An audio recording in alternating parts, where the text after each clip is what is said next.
Now, see, now we are proceeding to the next application of Biot-Savart's law. Very important application, very much it is asked in the examination also. That is to find the magnetic field at the axial point of a current carrying circular loop. Previous was to find out the magnetic field at the center. Here to find the magnetic field at the axial point. But one thing I just tell you, students, that should always be remembered, that is here the loop is like this. The orientation of the loop is like this, perpendicular to the loop. Understood? Here it is, and like this, the axis. And we have considered a small element here at the top. Look at the figure. Look at the figure. I have shown you the orientation is like this. The loop is in this way, and the axis will be axial point here. Let us suppose the loop has the radius A, center O, axial point is P, whose distance from the center is x. Alright? And it is a bit of three-dimensional consideration, so you have to imagine. You know, in case of the three-dimensional considerations, always imagine. So you imagine about it, that in case of the three-dimensional consideration, if you imagine the whole thing, okay, then it will be here.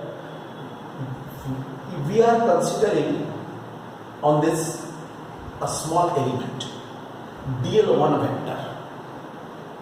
I am coming to that point. Why dl1 vector? dl1 vector, okay, small element, right, at the topmost point, and its midpoint is joined to R. One more thing I tell you, if any such point is considered on the whole periphery of this loop, its distance from P will be the same. I hope you are agreed to that. Alright?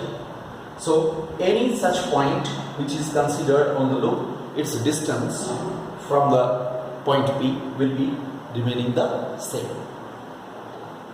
It is perpendicular like this, so all the points on the periphery, if it is joined with P, the distance will be the same. Let this distance is R. Then what is the magnetic field at the point P? Right? So we can write here field at P due to the element dl1 vector. Obviously it should be, we should take this angle. Actually we are considering this angle, sine theta, which is there, mu naught. What will be this? This will be, I write db1 should be db, it should be db, and that should be equal to mu naught by 4 pi into I into dl into sine theta according to this formula. But you know sine 90 degree by r square. Again, I tell you why it is 90 degree. You are taking the loop like this. You are taking the element like this, and you are joining this line. This is the line joining. This line joining is forming an angle 90 degree with this. We are taking theta as angle between this one and here, this element. So that angle will be 90 degree. That's why we are taking it in this way. Look at this. It will be mu naught by 4 pi into I into dl by r square only. Magnitude wise it will be this. Now you are saying we are writing it element dl1 vector, but we are writing dl because its magnitude is dl. I just tell you here its magnitude is dl1 vector. It is vector, but its magnitude is dl. That's why we are writing I dl sin 90 by r square. That is the field at here. Now, according to Biot-Savart's law, if you are asked what will be its direction, its direction should be, look, according to this expression, dB vector, its direction should be perpendicular to the plane containing dl vector and r vector. R vector is this, dl vector is this. And its direction according to right hand screw rule, it should be like this, dB1 vector. dB1 vector. Its magnitude is dB, but we have written here dB1 vector. It should be perpendicular to this r vector. Iska ye, when you will be drawing it, it should be perpendicular. Just keep in mind, this should be drawn perpendicular to it, because it should be perpendicular to the plane containing dl vector and r vector. Similarly, if you take another element dl2 vector of the same value dl, then if you join it like this, I hope it will also be r, and this will be again perpendicular to it, it is dB2 vector. I am telling here dl1 vector modulus is equal to dl2 vector modulus is equal to the same, dB1 vector modulus is equal to dB2 vector modulus will also be the same. Modulus wise, directions are different, that's why vectors are different. Alright, so dB1 vector due to this element like this, dB2 vector due to this element like this. How we have fixed up the direction? According to cross product. You can see, according to cross product, dl vector cross r vector, you can see that. Then what will happen? I can consider this angle is alpha, this angle will also be alpha, definitely, because r will always be the same for all. If this angle is alpha, now dB1 vector can be resolved into the two components, one along this, another along this. So if we drop a perpendicular, I will read if this is alpha, then this must be alpha here according to the geometry. And here also dB2 vector may also be resolved into the two components. One is this will be alpha, and another this. Look at this here. I hope you are agreed. Here dB1 vector is resolved along this component and this component. dB2 vector along this component and this component. Here is alpha, this is also alpha. Here is alpha, this is also alpha. So this should be dB magnitude we take dB cos alpha, dB sin alpha. Here also it is dB cos alpha, and this is dB sin alpha. Look, if we consider two elements just opposite, diametrically opposite to each other, then for them dB cos alpha components will be cancelling each other. Only we are left with dB sin alpha. Now what will happen? What you have taken? You have considered here one element, here bottom one element. If we consider around the whole periphery, the two opposite corners, always along the whole periphery. So for them, dB cos alpha will always be cancelled, mutually cancel each other, and the effect of dB sin alpha will be there.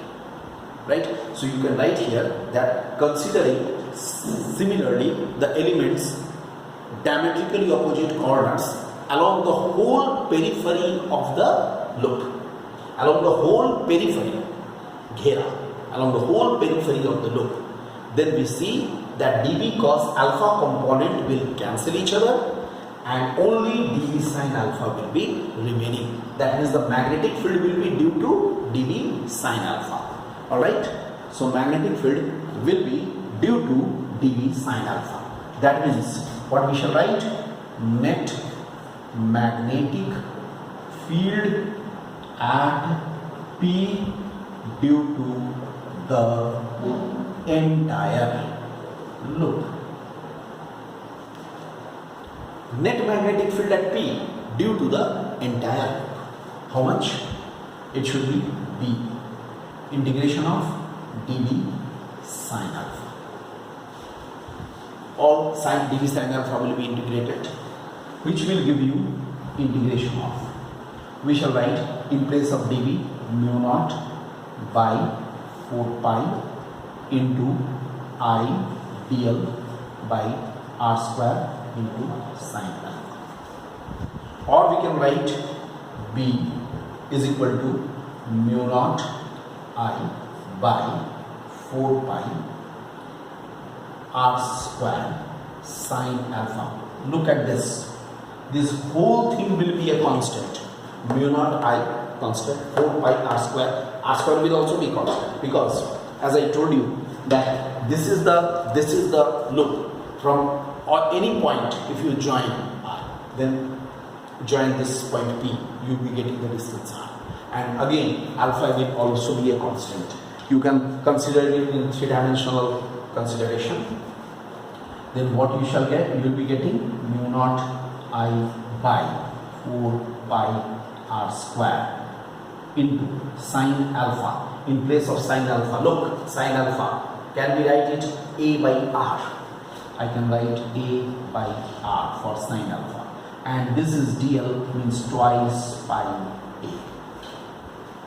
That is the whole circumference. Then how much we shall get? Bp, that should be equal to here mu naught I A square, because here it is cancelled, 2 divided by twice r cube.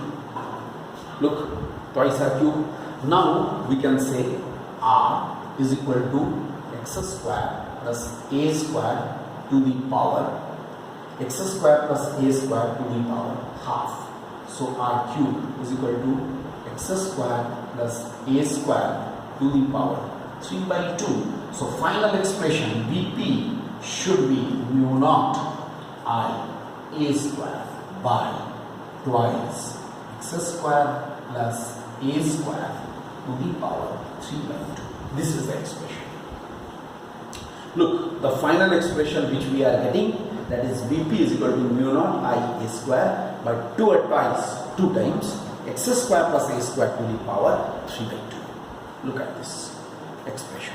This is our expression for the magnetic field at the axial point in this. This is the expression for the whole thing.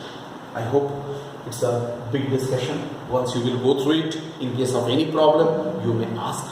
I will answer you. All right.